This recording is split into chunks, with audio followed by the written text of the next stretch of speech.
So she can see my hand right. Okay, welcome to tonight's program with Patricia Dunn. My name is Mary Thies. I'm on the board of the Friends of Ferguson, and it is our great joy to be one of the sponsors of this program tonight. Patricia comes to us right from Stanford, so we're delighted to have her with us. She'll be talking tonight about Last Stop on the 6th, which is her first adult novel. So prepare your questions, open your ears, and enjoy our time together. Patricia? Well, I'm honored to be here, and I'm very excited and a little nervous that this is the first signing. First book signing ever. That's pretty exciting. So last time I was here, I was working with a group of wonderful young children, or I think they'd be upset if I called high school students and middle school students children. So students ran writing workshops for my other book, Rebels by Accident. So this is my first adult book, although I did start this book years ago before the other book got published. And this book is inspired by my own history, my family. I grew up in a place called Pelham Bay, which is near Pelham Bay Park, which, little known fact, happens to be one of the bigger than Central Park and one of the largest city parks in the country. And I learned that from the German tourist. Anyway, so The Last Stop on the 6th, for those of you who probably know the movie Taking Pelham 1, 2, and 3, that took place on the 6th train. That's where people kind of seem to, or you rode the train. Basically, if you're from Pelham Bay, it's the first stop.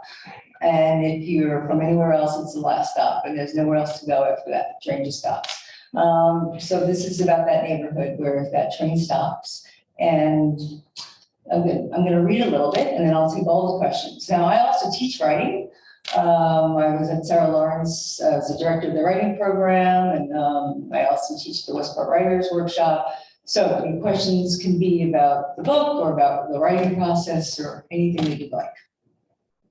You can ask personal questions. You can ask how many times I've been married, anything you want. I'm pretty open, all right? So I'm only going to read for a few minutes and then give you as much time as you'd like to ask whatever you'd like to ask. So Last Stop on the 6th. I'm going to just say, just give you a little bit of the background. I'm going to read a little bit from what some of the people who blurred the book, because I'm very proud of the blurbs, and it's easier for me to say nice things about myself. It's coming from somebody else. But Carolyn Farrell, who's an amazing author, and her book has just came out also, her novel, Dear Miss Metropolitan. And she has a great collection of short stories, Don't Erase Me. And I'm going to mention a lot of authors because the writers have to support writers. Dunn has introduced me to characters all possessing questions for which there are no easy answers, only the slow, steady reawakenings of familiar bonds and moral responsibility, a heartfelt work of art. Thank you, Carolyn Farrell. And then we have a surprising, outrageous, and terrific novel about the prodigal daughter's return to the Bronx, armed with regret, muddled memories, and integrity. A superb book that I couldn't stop reading. And that's Joan Silver, author of Secrets of Happiness, Ideas of Heaven, and she's also the winner of the Penn Faulkner Award and the National Book Critics Award. Mary Kelby, many of you know, is a very well-known journalist, and also the author of another wonderful book, the novel about George Washington's first love. And she's also the First Lady of Yonkers. Wrote bravo to Patricia Dunn for creating this uniquely powerful journey for which it's nearly impossible to turn away. So there's a lot of other wonderful things that people have said about the book, but you should judge for yourself by buying the book. And you don't have to read it, you just have to buy it. But I do want to mention for all of you that if you do come to the library, they will have copies, and I will be signing those copies. And if you buy a book, you will be supporting the Friends of the Library. And I will also be giving you a very cute little bag that will accompany the book that has the cover on it. And you'll just love the bag. And they were so popular that we're out of the bags too. So But you will have your bag, and you'll be supporting libraries, which this is an amazing library. And if you don't know it already, librarians are heroes. And I've traveled to a lot of places in this country and a lot of other places in the world, and librarians are the ones who are sneaking books to kids in places where books are being burned. And it's without them, I don't even know where we'd be. We're not maybe in the best of places, but we'd be in a lot worse places. All right, so now let me get to the book. So I'm going to start a little bit into the book, so I'll set it up a little bit. So Angela is the main character, and the backstory is 10 years ago, her brother, who was a child actor, father was more of the stage father type. He was on the eve that he's supposed to go to Hollywood for a big movie. She decides to convince him and their best friend to go to Pelham Park, where they usually hang out, drink, have a lot of fun. And an accident happens that causes him to be paralyzed. So she feels that it's her fault, and she leaves for 10 years. So, unable to save her brother, when she gets to LA, she does not get involved with the whole Hollywood acting world like her family thinks that she's trying to do.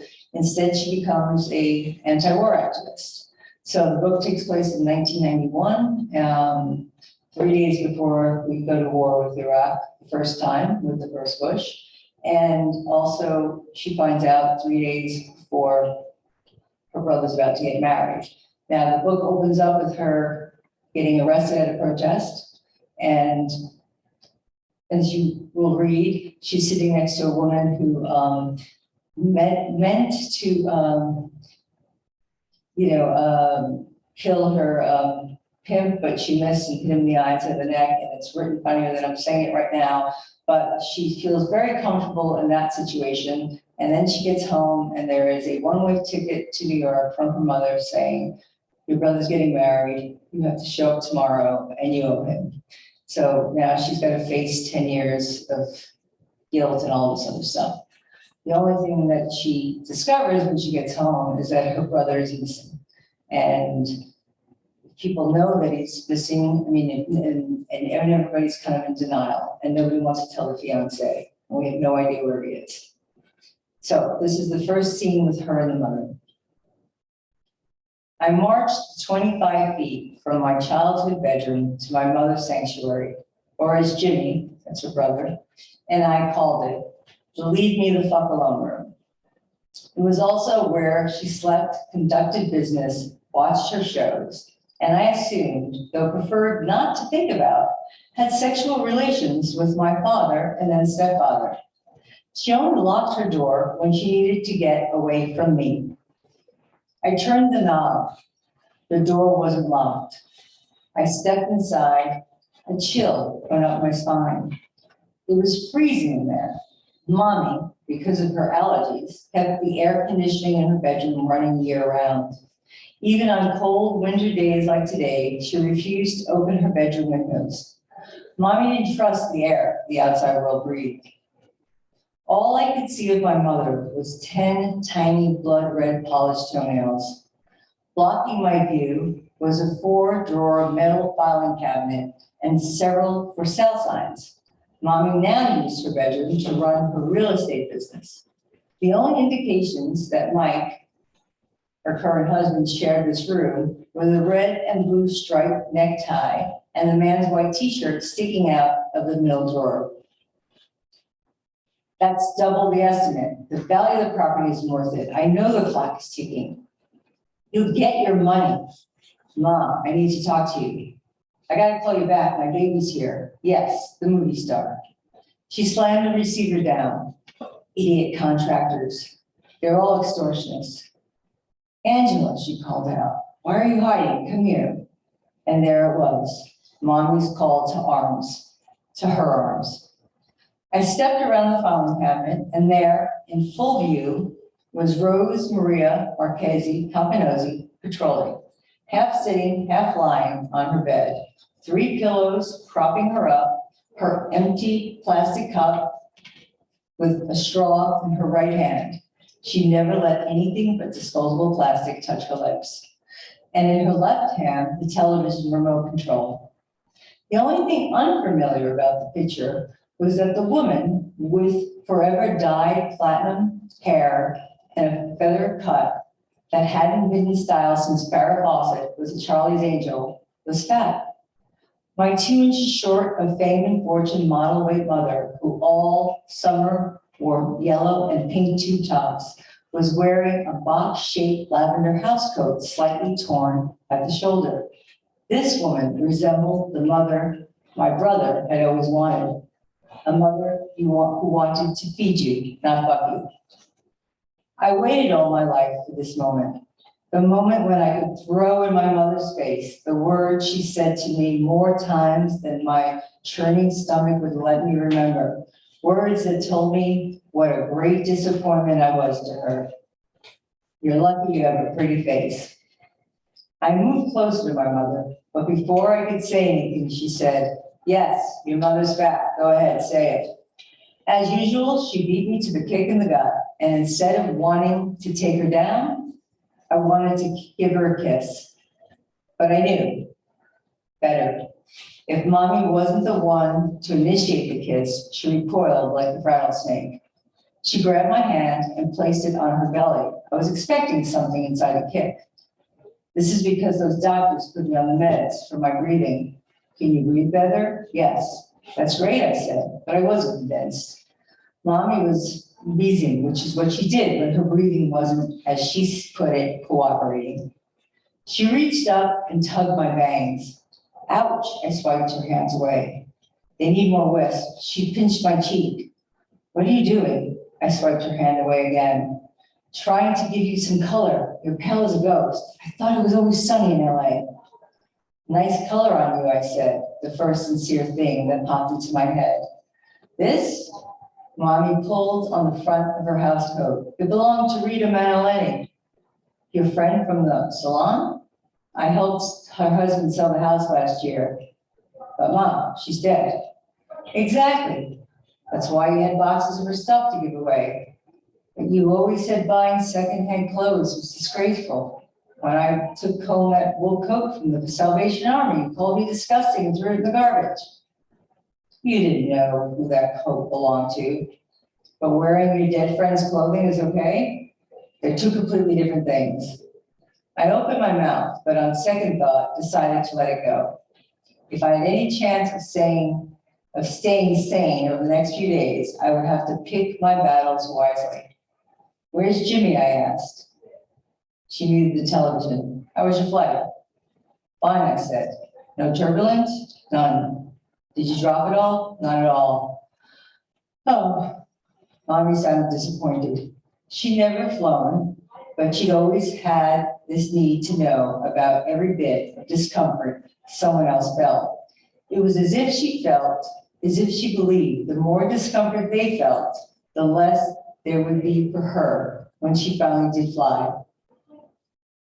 Mike said you would explain. Since he's been home, that man is driving me crazy. Why didn't you tell me about Mike? What about him? His back, Mom. He can't work. Why didn't you tell me? I looked at my mother, who called me every week to broadcast the weather in New York, LA, and some random places like the Dakotas or Syracuse. You were in California. What could you do? I can't do anything about a tornado in Kansas City, but you never hesitate to call me when one touches down. She stretched out her arms, now the thinnest part of her. I stiffened and held my breath, hoping to disappear. Come, she took hold of my wrist and pulled me to her chest. There was a balloon between us that I felt could pop at any moment. Where was this newly found display of affection coming from? I remembered from past experience she wanted something from me, but if it was something my mother couldn't demand, that made me afraid. She released me and scooted over. Sit. I was too jet lagged to put up a fight. I also needed her to tell me what was going on with Jimmy. She punched the pillow next to her. I sat. Relax. She pulled the back of my shirt until it was resting against the headboard. I kept my feet on the floor. What are you doing? Put your feet up, she said. I'm okay. She bent over and lifted my feet and lifted my legs onto the bed. What are those? She was pointing to my Birkenstocks. I kicked them off. They're comfortable. Angela, there's more to life than comfort. She said this as she handed me her plastic cup to put on the fax machine, stretched her arms overhead, and unmuted the television. We remained silent during the commercial with cats meowing for food on a silver tray. Mommy grabbed my hand and pulled me closer. You don't thank family. The ticket, my gift to you. You want me to thank you for a one-way ticket? What did I say? You don't no thanking me. I'm not thanking you, I said. I didn't get you a return ticket because I wasn't sure when you were going home. After the wedding, I said. I thought you might want to spend a little more time with your family. More time. I wasn't sure how I would make it through the next few days to this wedding. Already the walls of Mommy's bedroom were closing in on me. Where's the groom? My show's on, she said, and I instinctively leaned forward to change the channel. Most of my childhood had been spent as my mother's pigtailed remote control. Before I could do my job, she clicked and changed the channel herself. The Italian Renaissance, you idiot, she yelled. Mommy had a head filled with facts and information that only Jeopardy contestants needed to know. What was the name of the game show you were on, she asked me. She knew the name. Say it, don't spray it. It had been her favorite show. That is, until I was a contestant and let her down. It had been her favorite show. Sorry, excuse me. And then I let her down. The object of the game was to name the celebrity scandal based on some obscure tabloid headline, or you could choose to hose down your opponent with slime. If your opponent knew the answer, you were slimed and lost the turn. Thanks to Mommy, who used Cosmopolitan, People, Star, and the National Enquirer to find her bedtime stories when my brother and I were little, I got every question right. I lost the bonus round though, and I inadvertently called Demi Moore, Debbie Moore. I went home with green slime in every nook, cranny, and crevice in my body, but I did walk away with $13,000. Mommy didn't care about the money. She cared about fame. Serial killers are famous. I had told her when she called me from New York to insist that if I wanted to be discovered, I had better get my hair styled and wear at least 3-inch heels for the taping. She didn't find this amusing as I had. She didn't find this amusing at all. In fact, she berated me for my insensitivity to the plight of our community. 10 years earlier, the .44 caliber killer, later called the Son of Sam, had shot 2 of his victims around the corner from our house. I apologized, which I instinctively regretted. My admission of guilt didn't earn my mother's forgiveness. It simply supplied her with more ammunition to use against me in the battle of why her daughter hadn't found a man yet. Men don't want women who say stupid shit. And I thought that's all men wanted. It's a damn shame, Mommy reminded me now. Too bad nothing came of it. I beat her to the punchline. It is too bad. Talent scouts spot people on game shows and make them stars all the time. That's not how it works, I said. But actually it did. After the show, Hollywood producer, The Real Deal, approached me. He offered me a leading role in his next movie. He said he could relate to my persona. I had no clue what he meant, but I figured it had something to do with the tough Bronx girl vibe, who at the time still said yous, the Bronx plural of you, and wasn't apologetic about it. I turned him down. I had spent my entire childhood wishing on every birthday candle to be Jimmy, the star. Wishing I had been the baby that a commercial photographer discovered on the subway, wishing that as a favor to Jimmy, his agent, had sent me on a handful of auditions, and I had been right for at least one part, at least one. Instead, I was too tall or too short and always too chubby. Not that. There was a market for fat kids. Not thin enough or fat enough. I was ordinary. I knew if my wish had come true, I would be the star and my father would pay attention to me. In the moment, the Hollywood producer was ready to grant my wish, to make me a star. I remembered my brother with his head over the toilet right before every audition. It wasn't nerves, anxiety, or bad eggs. Jimmy was a natural and acting came easy to him. He was sick to his stomach because our father would start drinking or drink more for every part Jimmy didn't get. I hadn't been careful about what I wished for because when I finally got it, it was clear I didn't want it. I had been in LA a little over a year at that point and far from ready to face home, but there was nothing for me in the City of Angels. The morning I was going to buy a ticket back to New York with the money left from the game show, winnings, which wasn't much after paying a whole lot of overdue bills, I saw an ad in one of the free weeklies. Volunteers wanted to build houses in revolutionary Nicaragua. I took this as a sign or an excuse for me not to go back home and face my brother. I didn't know a lot about Nicaragua or most of the world, unless a celebrity scandal was involved. Building houses, helping people made sense to me. It would give me a purpose and a break from the guilt I had lived with every day since the accident. I bought an airline ticket to Nicaragua, which was cheap since there wasn't a lot of tourism for a country that I would soon understand had been under attack by a US fabricated and financed counter-revolutionary group.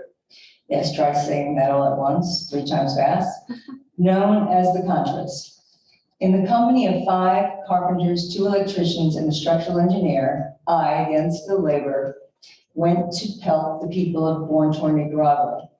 The experience opened my eyes to a new world, not to mention it was the start of my activist career and my learning geography. Fact, Nicaragua is not on the same continent as South Africa. I could hear Alex Trebek's voice in my head. Please pick a category. Angela's Life for 200. The price of a one-way ticket back to Los Angeles.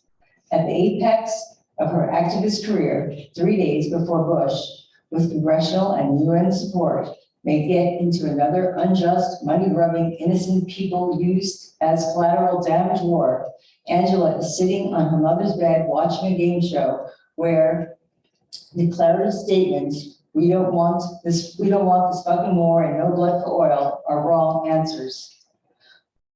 What is another bad life decision? That's a trick question, Mommy yelled. Excuse me, I said. The Library of Alexander is in Egypt, not Greece. Can you believe she's a Harvard graduate? Mommy waved the remote at the contestant in the middle. Maybe you'll get that part in that television show. Oh, of course, Dad would have told her about the pilot in my imaginary audition. Dad told her everything. Mom, most pilots never make it to air. I wouldn't count on it. A hamster that talks. I'd watch that show. It sounds funny. Mommy smiled. Why wouldn't it do well? It was time to slow down the fantasy train before it derailed and get back on track. What's up with Jimmy? He's getting married. I know that, but where is he now? Out, she said. So I heard, out where? She pointed the remote at me. I'm not your brother's keeper. Mommy may not have been my brother's keeper, but she was his LoJack. She knew where he was at all times, and she and Dad were homing devices when it came to Jimmy, and this was even before he got hurt. All through his childhood. It was different with me, probably because I didn't have to be any place that was going to cost me a commercial or a sitcom or a movie, another opportunity of a lifetime. Besides, I was usually with Jimmy on the set or at home, helping him learn his lines or trying to get him to ditch rehearsal and do something fun. I either played the supporting role in Jimmy's life or the fun-loving sidekick who goaded him into taking risks and making bad choices. Mom, I know Jimmy doesn't want me here. I get that. Why would you say that? You sent me a one-way ticket yesterday, no formal wedding invitation, which I should have received at least 3 months ago. This is too off script even for him. A whistle could be heard beneath her deep sigh. Mommy pointed the remote back to the TV and hit mute. Do any of us know what we want? When Mommy got philosophical on us, only one of two things happened. She would go off on a rant about something unrelated, or she would go off on 2 rants about 2 things unrelated. It was time to leave the room. I wanted to get up, but Mommy pulled me back. Why are you still single? Bingo. Not only an unrelated topic, but also one of which there was no right response. Even if I put it in the form of a question. There are Jews all over Hollywood. Mommy waved the remote around the room. Why can't you find a nice Jewish man?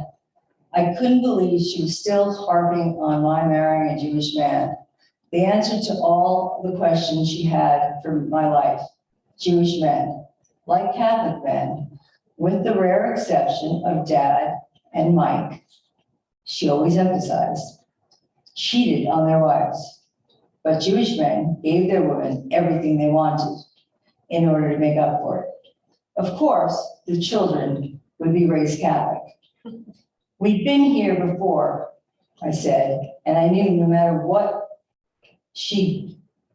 we've been here before, and I knew no matter what I said, she'd insist that something she considered a compliment couldn't be racist. Don't do this, I begged. What am I doing? Changing the subject. What subject? Dad and Mike both said. She popped up into an erect seated position, turned to me, and through her teeth said, what did those morons tell you? They didn't tell me anything. She let out a wheeze. It's that what they weren't saying. What do you have under control, Mom? They kept saying you had it under control, Mom. Teresa, enough.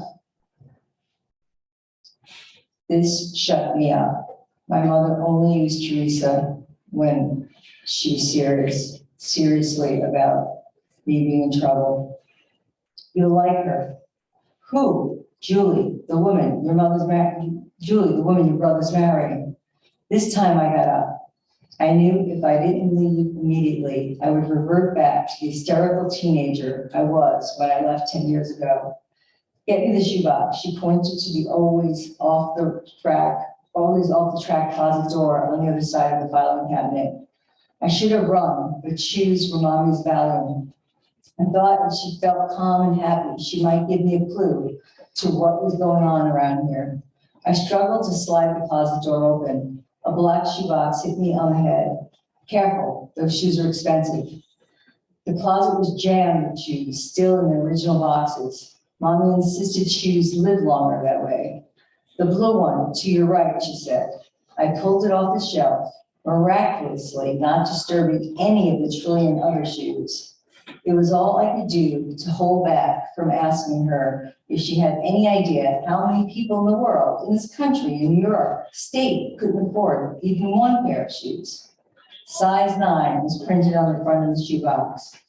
Since my mother was barely a size 6, I knew whatever was in the box was for me. The only thing that made her happier than buying shoes for herself was buying shoes for someone else.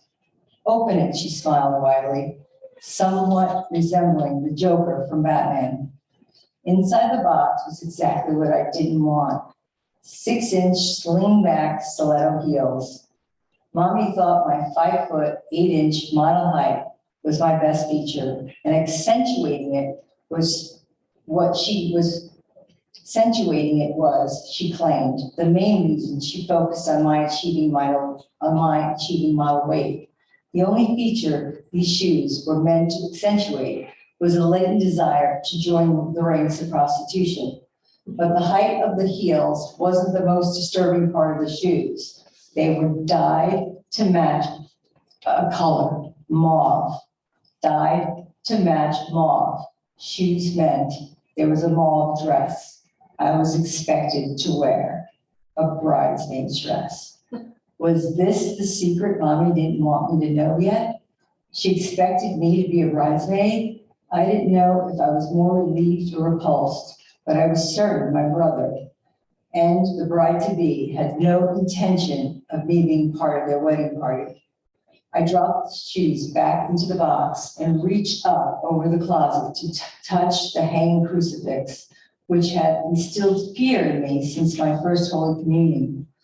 With the exception of a tiny black mole on his cheek, which Jimmy had put there with an indelible magic marker, this Jesus's features were erased. His head leaned to one side, and he was missing the fake blood color in all the places where he had been nailed to the cross. After I made my first communion, everything was Jesus to me. Every day I'd climb up on a chair so I could kiss Jesus on each wound, the palm of his right hand, the palm of his left hand, and the place where his ankles crossed. Then one day, Jesus slid down and fell off the cross. Convinced I'd broken Jesus, I started to cry until Judy came into the room, stepped up onto the chair, and standing at my side demonstrated how Jesus slid up and down. See, his body is a panel hiding a secret compartment. The inside of Jesus was empty. Mommy later told me the secret compartment once held a vial of holy water and 2 candles, which a priest would need to perform if the priest needed to perform last rites. Priests don't need to break glass in case of emergency. They need to break Jesus open. It was rare for her to make a joke, and I wanted to encourage her, so I laughed extra loud before I asked who died. No one died. She stopped smiling. The candles and the holy water vanished. When I asked her if Jesus was a magician and could make things disappear, she bent down and whispered in my ear, "Only children who misbehave." Teresa, Mommy was sucking on her inhaler. I rushed back to her. "You okay?" She looked down. The remote had fallen to the floor. I picked it up and handed it to her. She grabbed my hand and said, "I'm so sorry I beat you and your brother when you were little. Mom, you never beat me." You know what I mean. Unfortunately, I did. People in this neighborhood and my family didn't say sorry for what they did wrong. Instead, they apologized for what they never did. Mommy didn't beat us, not with her hands or with a spoon or belt. Her choice of weapon had been her tongue, the master of psychological warfare. In that sense, I suppose she had beaten us, and I wondered if a belt would have left less of a scar. Thank you.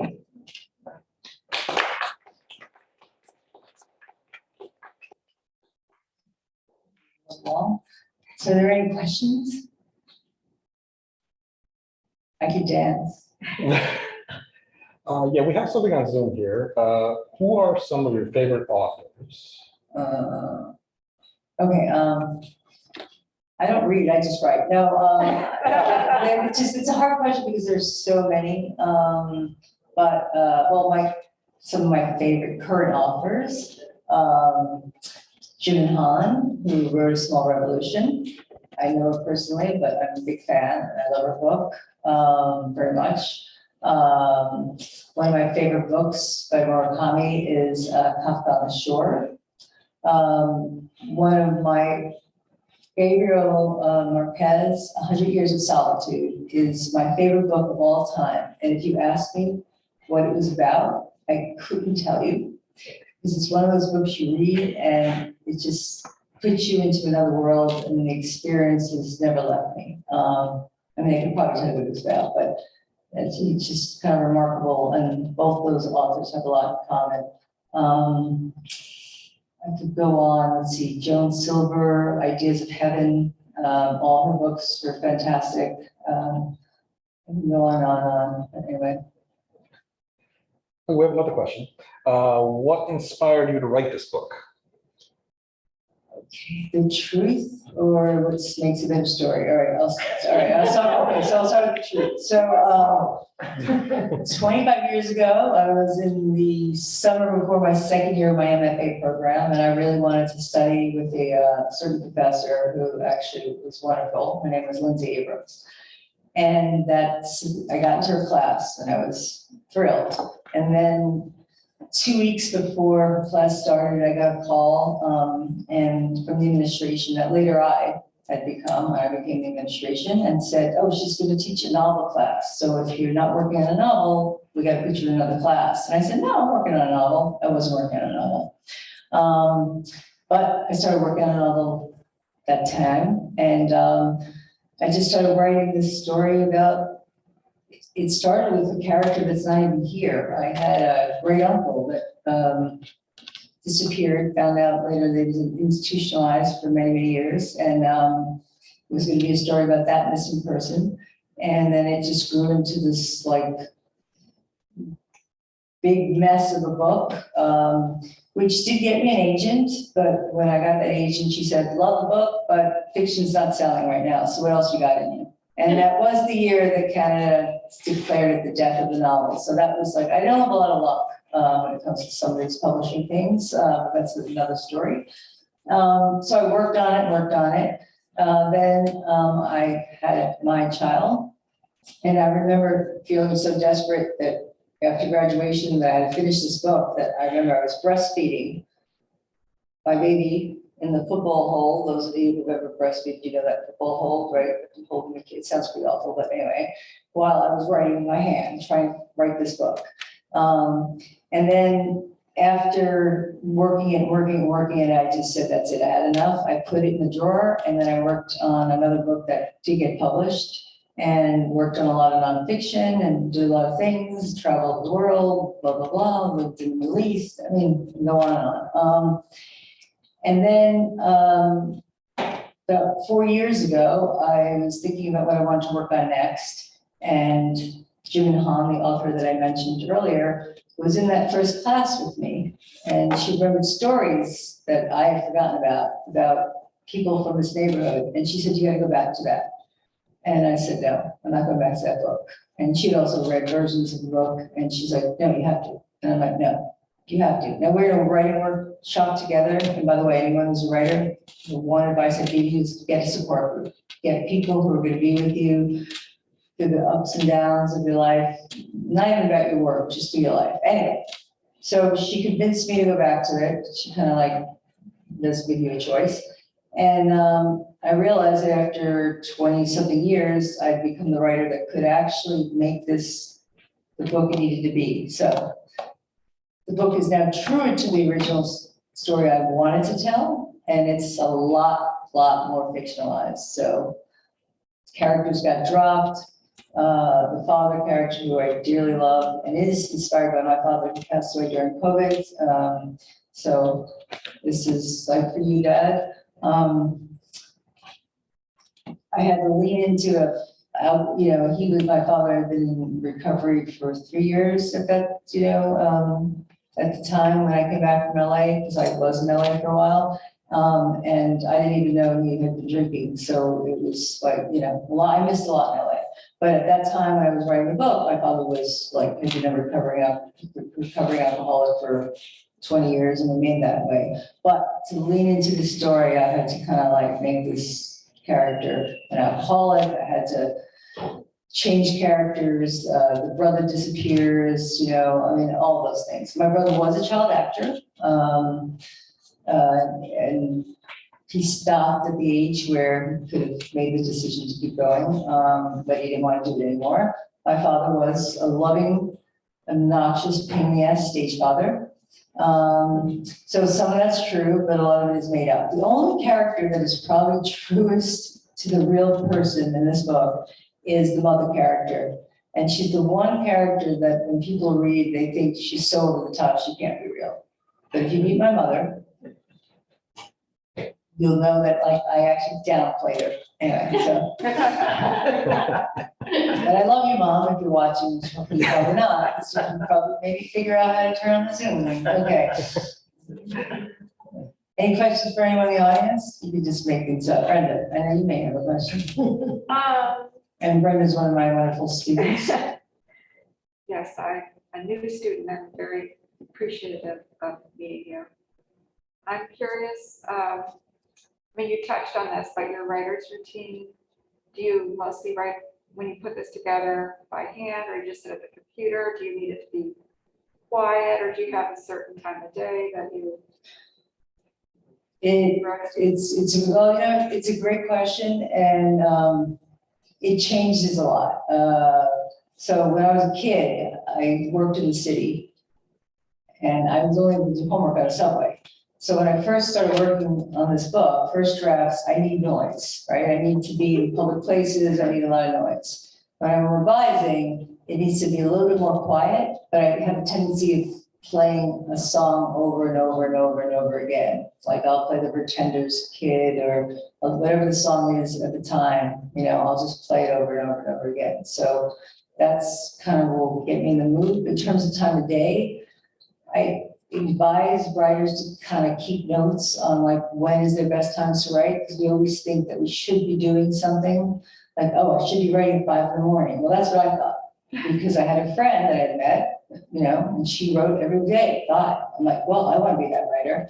I made it about 4 days and then was ready to pass out. And I was like, how do you live like this? Well, I found out she grew up in a farm, and by 8 o'clock at night, she couldn't even like talk, right? So I was not going to be the 5, but I'm somebody who can write in the afternoon, which was a little hard when I had a job in the afternoon.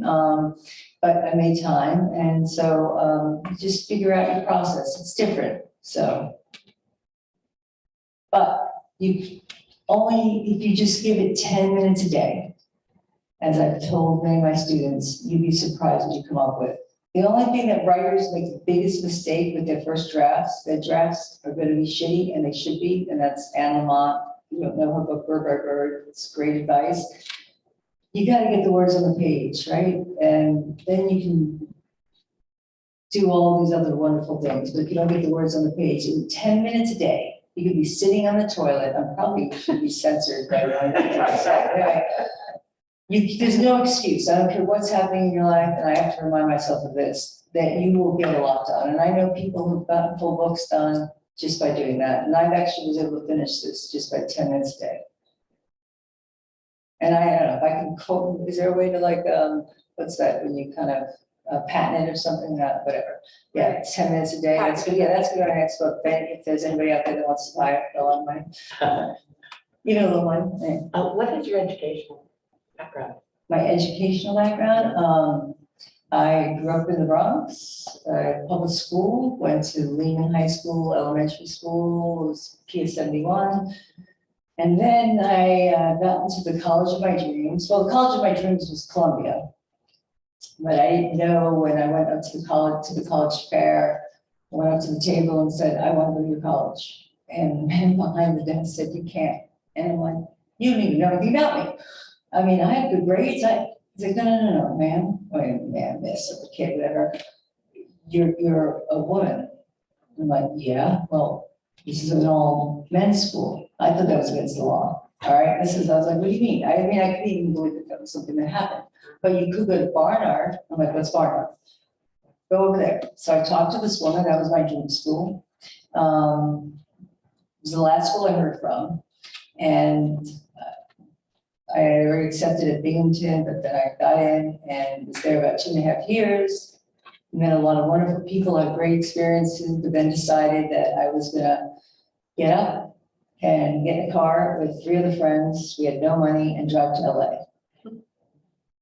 Yeah, that was a good decision, right? So I was really good at convincing people that, my parents were in their own drama, they lived through the war, all this stuff, and whatever I was very good at convincing people, right? If money was ever my motivation, that's the serial killer joke. I always dreamed of fame, never fortune, that's my problem. I could convince people it was great. So we got in a car, drove to LA in 4 days. We were gonna meet a friend out there. At the time, I'm aging myself. I did become an aerobic instructor, but at the time I was a smoker, so was my friend. And we pull up in Beverly Hills, we don't, and one of her brother gets out to make a phone call. And we're like, oh, this is a little bit weird. And this woman sticks her head into the car and says, you're smoking, that's disgusting. And I looked at my friend Nancy and I said, we gotta get out of here.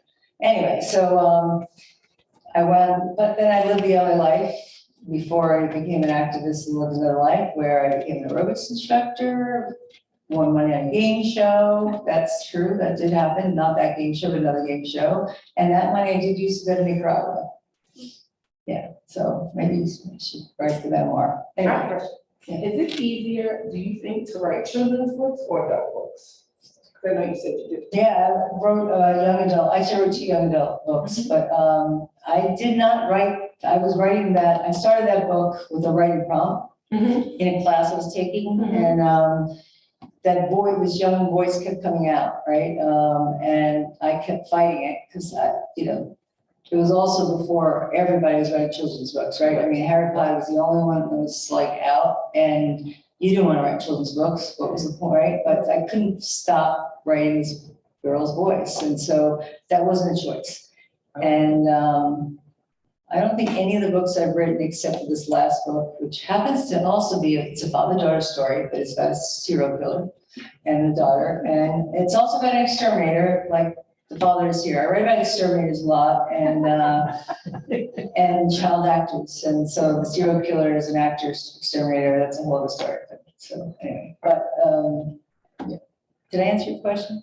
I think so. Yeah, I kind of circle around and forget where I am. Okay. So what's the next book gonna be, a children's book or an adult? No, well, the next book that I hope will be sold, my agent's got it out now. It's called How I Killed Your Mother, working title. And How that's I Killed Your Mother? How I Killed Your Mother. And but it's a loving father-daughter story. It's told from the point of view of the serial killer and the point of view from the daughter. And then the book after that I've started is I hate to even say the word memoir. Yeah, it's, and basically the way I've decided to write it is I have a room where my entire life, everything that represents from childhood, basically it's a mess. And I figured, all right, I'm never going to clean this room, but if I take one thing at a time, write 10 minutes about it, and then I'll stick it somewhere, I'll get it done. So, yeah. And I'm doing a lot of essays, that kind of stuff. So. Do you write? I'm a librarian, I don't have time. Come on, I know a lot of librarians, right? No, but I think that I am going to, so I'm taking your advice, I'm gonna find it. All right, well, look, Fairfield County, I can't believe how many writers there are. And I have a one-day class, you so take it in and take that one-day class, or just talk to me and I'll get you ready. Now, I don't practice what I preach, but I get other people to do it. Okay. Yes. Anybody else have any questions? So I guess, in terms of the education, have you had any formal writing? Oh, I didn't finish my education story. Oh, so, yes. So after leaving Barnard, I went to UCLA, and then that's when I spent more time getting arrested at protests. Yeah. Well, one was jaywalking ticket, but really, then I came back to New York. It was going to be for a visit, but the economy crashed in LA, and I was working 70 hours a week and got finished my degree at Purchase, and then applied without telling anybody to a MFA program. And that's when I got my MFA at Sarah Lawrence. So I was doing a lot of journalism. So. But yes, and then I was doing a lot of independent classes. And so the Writing Institute is it's a nonprofit, but it's for non-credit. So most of the people take that, the average age is like usually 40. We had one student, her first publication was at 81. And she's published many books after that. So I love those stories. And these are people who have all these other things in their lives, but they just really care about writing. Poetry, stories, novels. Because reading the description of all of it, you just really felt that you knew this woman and the Well, situation. that came out first time. I know. Okay. No, see, the thing is, when you read these books that are published, well, first of all, if it wasn't published, and I was in a workshop, if you took, who's your favorite writer? Who's my favorite? Eden. Okay, all right. Wrote about the Irish. Yes, Yeah. all right, so if you took his manuscript unpublished, same manuscript that was published into a group of writers, they would find a million things wrong with it. But once the book's published, all of a sudden it's like, oh, and then, nobody questions and they can enjoy it. But people think that this is, you don't see the versions that are like really crappy until you get it right. I mean, I had to cut like 300 pages from this book. No, and when I was told that I had to cut like 100, and I told my friend, you don't know what you're talking about, and I went back to her and said, you were wrong, cut 400 pages, yeah. Because I had everything in it. With your first book, you think it's your last book, so you try to put the entire world into it. But other books spun out from there, so. They had a writing class here at the main office. Yeah, libraries are great for writing classes. And I took it. There were, it started off with maybe about 15 people and ended up with about 7 actually getting it. Yeah, we stuck with it, yeah. And this is also the nano, it's a rock, so it's where you write a novel in a month, and you can look that up online. So they don't expect you to have the rough draft. So, but it really inspires. There's so many online groups now. You don't do it alone. People think you write alone, books get published. No, there's a lot of people that were behind this book, or any book, and you want that kind of support. But I will tell you right now, feedback's important, but you want people that are also going to point out what you do well, because as writers, we know the things we do badly most of the time. But all our good stuff that we can build on, that's the stuff that we kind of close our eyes to, but we don't realize. And I always tell writers, don't trust your gut. I tell everybody else, trust your gut. Writers, your best stuff, you will trash. The whole story of Stephen King, Carrie, which made his career, was in the garbage, and his wife, I should know her name, she's a writer also, took it out, got it published, and that made his career. And then all the stuff that you think so wonderful that you put up on the refrigerator, that's the stuff that you should trash. So make sure you have people that you can trust around you. And that's hard to find, but when you find it, you stick with it. But you don't have to do it alone. Any other questions? Question? You'll get 2 more. Okay. 2 more, I'll stop rambling and say, answer it faster. What gave you the will to keep at this story? Insanity. What gave you the will? The question was all right, tenacity, right? So that's the other thing. It's talent. It's a false word. If people know that you got that tenacity, and you got to just, it's a lot, it's painful. And so basically, partly is a little bit being obsessed, but also I have a strong writing group of friends we were there for each other. So through kids, through parents being sick, all these things. So when I got a hard rejection and I didn't want to get out of bed, they'd be like, it's okay, Pat. And then the next day, Jim or Deb or, Marsha would show up at the door and say, now get the fuck out of bed. Well, I'm the one person, sorry. And you get out of bed and you just get, so that's kind of helped me do it. But Grace Kelly is an amazing short story writer. And I got to hear her speak a few times. And she would say, if you don't love it, do something else. And I used to always say to my students, if you don't love it, do something else. And we'll give you your money back. Well, nobody ever left and got their money back. But one day a student came up to me and said, I don't always love it. I don't have a choice. So I think that's kind of partly more true. You're not going to always love it. You should have some joy from it. But if you don't have a choice, then just do it. And it's actually less painful to write than it is to think about writing.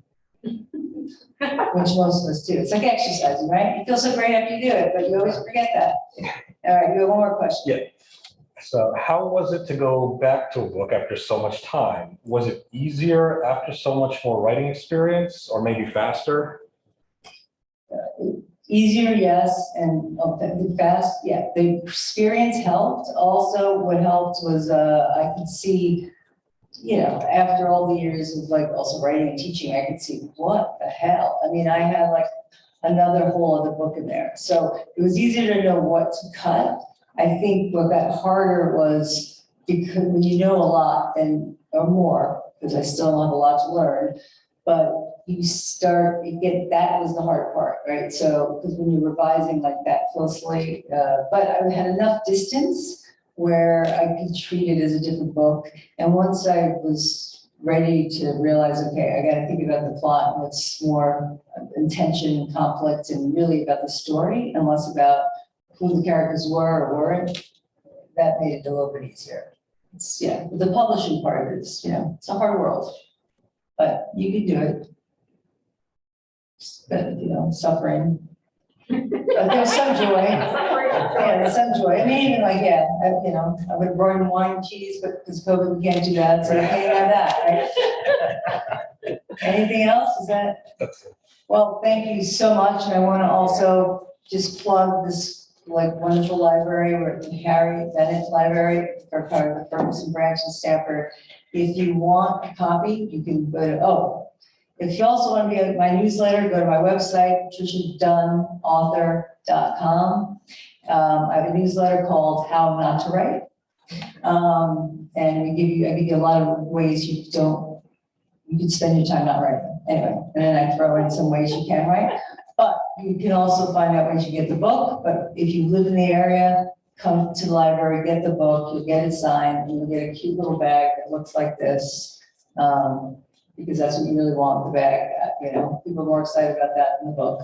But I also want to shout out the cover, Mike Tepper, who's an amazing, famous bass player back there.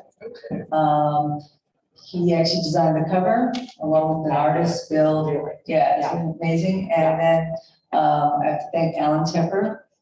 There's no relation to the two of them, who's also another musician, but he's also the best editor. See, I did marry a Jewish man, by the way. Married, a Catholic, and this is my second husband, but anyway.